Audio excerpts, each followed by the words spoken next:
Hi, thank you for joining us today. So I'm Jill Holden. I'm the Principal Officer of the Early Childhood Unit here at the National Children's Bureau, and I'm really pleased that Vicky has joined us today to talk about early adoption in pre-reception. So Vicky, would you like to introduce yourself for us? Yeah, hi, I'm Vicky and I work at the Northumberland Church of England Academy and I'm one of the nursery teachers. Brilliant. Thanks, Vicky. Thank you so much for taking the time to talk to me today. Really appreciate how massively busy it is for you at the moment. So really do appreciate you taking the time. Thank you. So as an early adopter, can you just tell us a little bit about what the main changes you have made this year in nursery have been?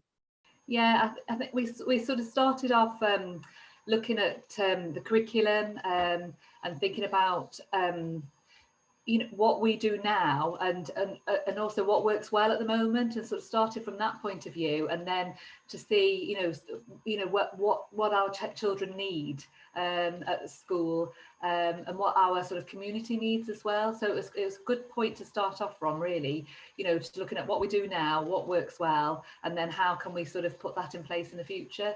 And I think one of the good things that has been sort of that time to reflect on what, like I say, what does work well, and also to sort of involve the whole team. It means that we've had those conversations as to why are we doing these things, what are we doing them for.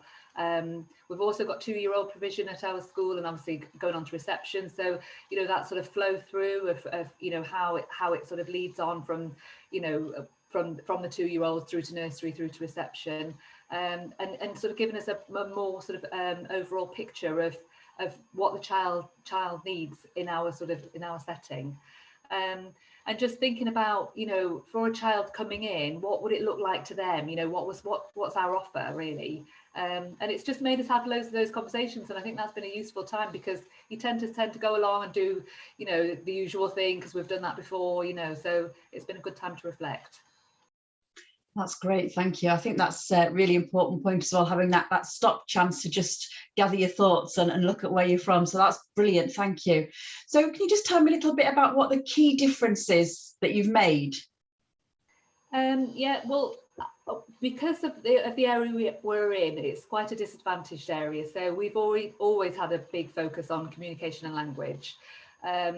And I think that's been, a really big thing this year, because, it runs right through the document, and we're really delighted to see that, really, that sort of, enabled us to sort of make that a real focus right the way through, and that focus on stories and story language as well, so they've got kind of something to sort of, hook it onto, and sort of a bit of an interest there.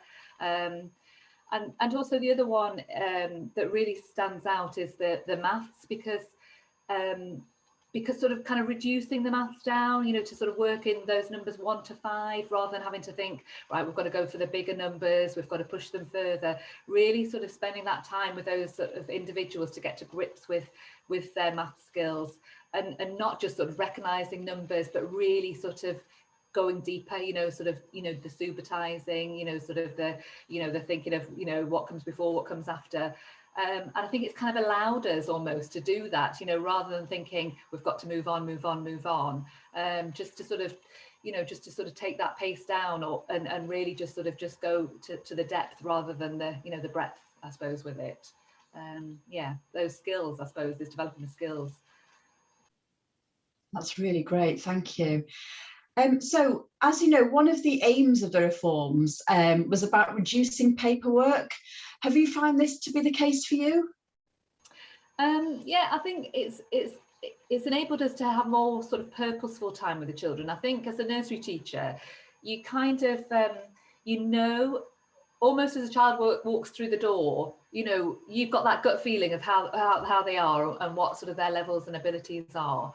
And I think, that needs to be valid and justified, and I think now it is. I think it's not having to do a ticky sheet or do record every little thing, and I think it's sort of that real sort of focus on the individuals, and that it's sort of a trusted judgment, We still do things like tapestry, but we find that that's a really good way of sort of communicating with parents, and sort of getting their views and seeing what the things they do at home.